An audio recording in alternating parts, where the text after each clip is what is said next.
Ond safodd Mair wrth ymyl y bedd yn crio.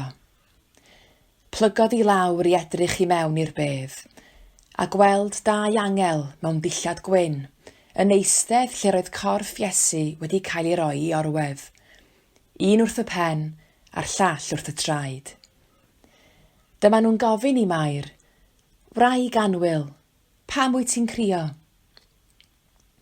Maen nhw wedi cymryd fy arglwydd I ffwrdd, atebodd, a dwi ddim yn gwybod ble maen nhw wedi mynd ag e.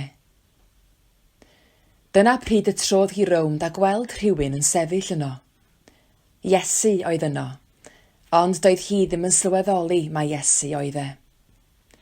Wraig anwyl, medda Iesu wrthi. Pam wyt ti'n crio? Am bwy rwyt ti'n chwilio?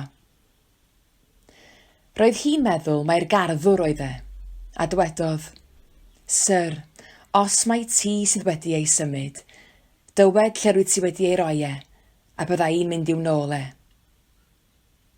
Yna dyma Iesu'n dweud, Mair.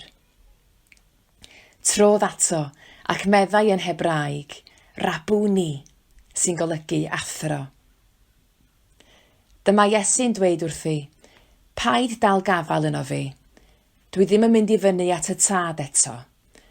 Dos at fy mrodyr I, a dweud wrthyn nhw, dwi'n mynd at fy nhad am Duw, eich tad a'ch Duw chi hefyd. Yna aeth Mair Magdalen at y disgyblion a dweud, dwi wedi gweld yr arglwydd. A dwedodd wrthyn nhw beth oedd e wedi I ddweud wrthi.